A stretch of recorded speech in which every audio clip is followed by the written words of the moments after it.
Hi అండి. ఈరోజైతే masala light మసాలాలతో చేపల పులుసు చేసుకున్నాం. ఇప్పుడైతే ఇలా చేస్తే చాలా బాగుంటుంది. ఇప్పుడైతే చూసేయండి. ముందుగా 1.5 కేజీ చేపలు పెద్దది తీసుకున్నా నేను. కట్ చేసి ఈ విధంగా తీసుకోవాలి, క్లీన్గా కడుక్కొని. ఇప్పుడైతే ఒక 50 గ్రాముల చింతపండు కడిగి నానబెట్టేసుకోవాలి. ముందుగా టమోటా, ఉల్లిపాయ, పచ్చిమిర్చి, మెంతులు 1 స్పూను, మసాలాకి 2 స్పూన్లు ధనియాలు తీసుకున్నా.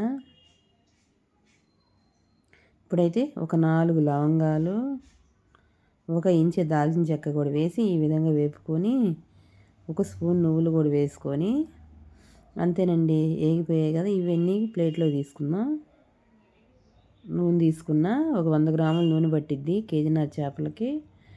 పచ్చిమిర్చి, ఉల్లిపాయ బాగా రోస్ట్గా వేపుకోవాలి. ఈ లోపు అయితే అల్లం పేస్ట్ పట్టుకుందాం ఫ్రెష్గా.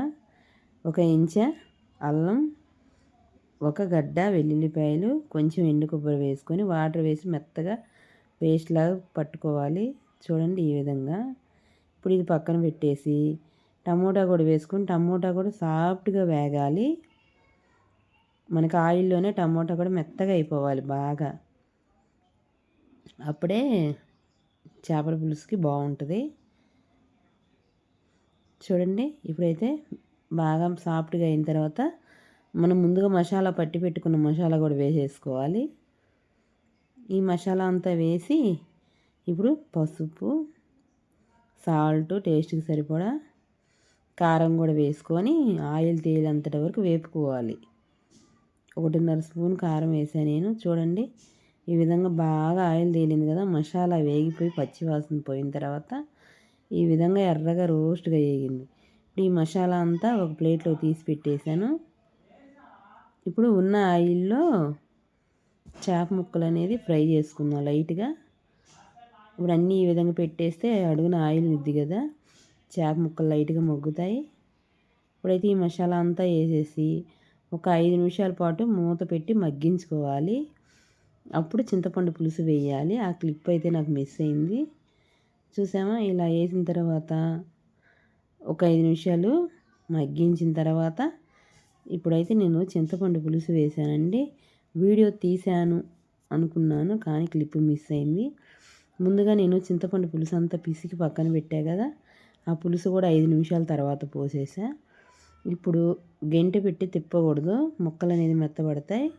ఇప్పుడు వాటర్ కొంచెం వేసుకున్నాను, సరిపోవు కాబట్టి. ఇప్పుడైతే ముందుగా మనం అన్నీ వేపి పెట్టుకున్న మసాలాలు కూడా మెత్తగా పౌడర్ చేసుకుందాం. నేనైతే రోట్లో దంచానండి. మనం కొంచెం మసాలా వేసినప్పుడు మిక్సీ అనేది మెత్తగా పడట్లేదు, అందుకోసం నేనైతే రోట్లో వేసి మెత్తగా దంచేసా. చూడండి ఈ విధంగా దంచి పెట్టుకొని ఇప్పుడు మనకి వేరే మసాలాలు ఏమీ లేదండి. మనకి చేపల పులుసుకి మంచి టేస్ట్ని ఇచ్చేది ఈ మసాలానే. ఇప్పుడైతే ఒక 2 స్పూన్లంతా మసాలా పౌడర్ వేసేసా. అంతే, ఒక 5 నిమిషాలు ఉడకనిచ్చి కొత్తిమీర వేసుకుంటే టేస్ట్ చాలా బాగుంటుంది. 2 రోజుల పాటు నిల్వ ఉండిద్ది. చేపల పులుసు చేసుకున్నప్పుడు చిలవరి గిన్నెలో చేసుకున్న వాళ్ళు గిన్నె ఖాళీ చేసేసుకొని స్టీల్ గిన్నెలో కర్రీ తీసుకోవాలి. అంతేనండి, టేస్టీగా చేపల పులుసు చాలా బాగుంటుంది. ఈ విధంగా చేయండి మీరు కూడా. వీడియో నచ్చితే లైక్ చేయండి, సబ్స్క్రైబ్ చేయండి. Thank you.